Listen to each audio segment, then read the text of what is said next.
forecast first. Sponsored by Natex Heating, Cooling, and Plumbing. Well, it's another afternoon we're dealing with pop-up thunderstorms across the area. You can see as they are isolated here. Areas down into portions of Douglas, Coles County, seeing some of those showers.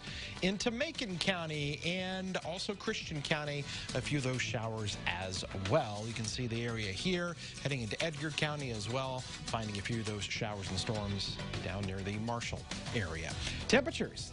Depends upon where you are. Quite a bit cooler. Mattoon, it's rained at 73, where we've not had so much rain. Lincoln, 90 degrees right now through the rest of this evening. Again, an isolated storm this evening. Things clearing out. We've seen this pattern play out a lot. But what about the weekend? We'll show you that coming up. WCIA 3 News starts right now. Now from WCIA 3 News. He's pretty much laid the groundwork for success in this community. And now they're mourning his loss, how one community is remembering the impact one man made. We have more information on the death of a 1-year-old, why DCFS says they're familiar with her family. It's a new look for part of U of I's campus town, what the future is for CAMS. You're watching your local news leader. This is WCIA 3 News at 5. We're going to miss him a lot. A pillar in the Vermilion County community has passed away, but not without leaving behind a legacy. Good evening. I'm Jessica Coons. Paul and Jennifer are off tonight. Julius Hegler was a Millikan University graduate, a former pilot in the Korean War, and continually gave his time and money to the community he lived in. WCIA 3's Courtney Bunting is here with us now. So, Courtney, he was very well known in Danville. Yeah, Jessica, it's hard to find anyone in Danville who hasn't either heard of him or somehow benefited from one of his donations. Most notably, Hegler donated around $6 million to the Danville Area Community College. He also donated to Danville Public Schools, the Vermilion County War Museum, Balloons Over Vermilion Festival, and the list goes on. The Danville Area Community College voted to nominate him to receive an honorary Associate of Arts. Even though his passing leaves a hole in the community, the legacy he's leaving behind will be remembered for years to come. He's pretty much laid the groundwork for success in this community like we've never seen before. I mean, the whole revitalization of the downtown area, where the cornerstone is this Fisher Theater, where he's worked with a lot of community people to build that up. Hegler's wife, Bobette, died in 1976, but he does leave behind 3 children. And the Danville School Foundation created a scholarship fund dedicated to Hegler. Anyone interested in donating to that can contact the Danville Public School Foundation. Jessica? All right, Courtney, thanks so much. As an Air Force fighter pilot, Hegler flew 70 combat missions during the Korean War.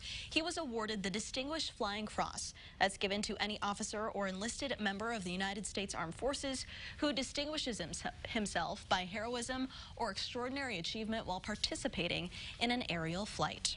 Springfield police are investigating a shooting death tonight. They responded to a house on Bryant Lane yesterday for a report of an unresponsive woman. 29-year-old Shanae Moore was found dead. She had been shot. Police are calling this a homicide. They are still investigating. We have a follow-up on the death of a 1-year-old in Champaign. Officials with DCFS confirm they have a history with the toddler's family. Police say Lauren Brown died after she was shot in the chest with a pellet gun.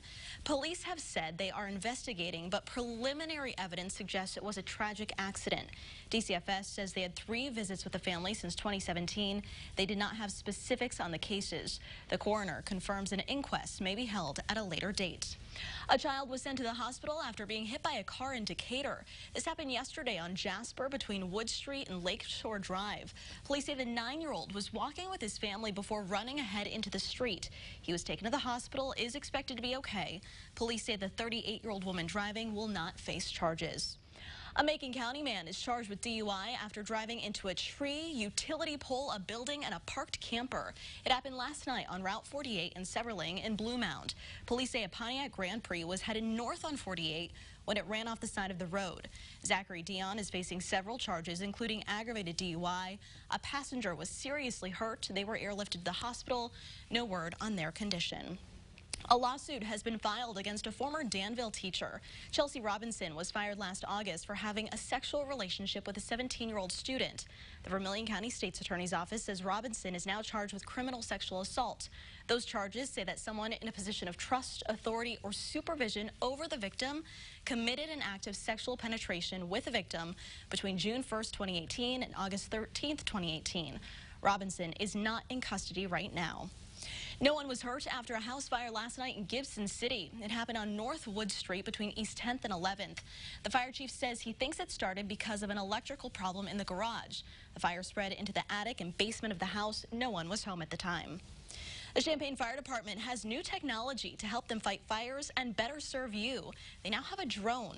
It'll help them keep their staff safe by getting a bird's eye view of a situation and provide help to victims faster than firefighters can. It'll also help them make decisions on where to attack a fire. It can actually act as almost like a scene safety. We can get up above it, kind of fly over it. The incident commander can look at it live on his video screen, and it'll help him make better strategic decisions on where to place resources. And they'll be able to use the infrared camera to do rescues in some areas, find hazardous chemicals and hot spots during fires. We have a follow-up out of Danville. The barricades around Collins Tower will be staying for a while. The Public Works Department put them up on Monday after part of the building collapsed on Sunday afternoon. A private structural engineer has declared the tower a dangerous structure and is looking into a more permanent placement of netting to catch any falling debris. The mayor originally gave the building owners until the end of July to enact safety measures, but said at City Council that timeline is now likely accelerated. We've learned new details about the future of a campus town staple. The owner of Cam's has filed a building permit near First and Green. It's where Domino's used to be. The permits were filed last week. Owner Scott Cochran says he should be able to share more details on when he's hoping to open Cam's next week after he meets with members of his team. He took over Cam's last year. The bar has stood near 6th and Daniel for decades. It's not been a good year for race fans at One Speedway. Why so many events have had to be canceled. Plus, the holiday weekend is a good time to hit the water. What you need to know to stay safe.